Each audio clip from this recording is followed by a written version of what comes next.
সকাল সকাল একটু হাঁটতে বেরিয়েছিলাম, তারপর প্ল্যাটফর্মে একটু বসলাম, পাশ দিয়ে দেখো ট্রেন যাচ্ছে।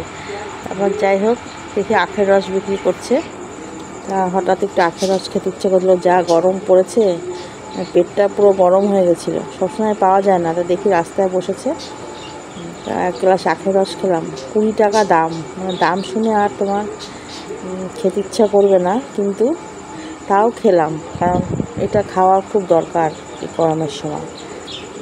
মানে শরীরটা পুরো ঠান্ডা হয়ে গেল। তারপরে রাস্তাতে হাঁটছি, দেখলাম কি বিশাল বড় একটা জাম গাছ, গাছে ভর্তি জাম, আর তলায় দেখো সব জাম পড়ে আছে। জামের কি দাম, 100 গ্রাম জাম 20 টাকা। সেদিনকে 100 গ্রাম জাম কিনেছিলাম 20 টাকা দিয়ে, কয়টা জাম হয়েছে, আর সব পেকে পেকে পড়ে আছে, দেখো খাওয়াও যাবে না একটা। খুব খেতে ইচ্ছে করছিল।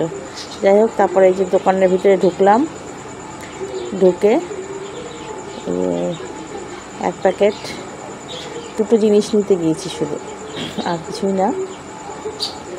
একটা মেরি বিস্কুটের প্যাকেট আর একটা টক দই, ব্যাস। এই যে এই 2টো জিনিস আনতে দোকানে গেলাম, গিয়ে পয়সাটা দিলাম, নিয়ে বাড়ি চলে আসলাম। টাটা।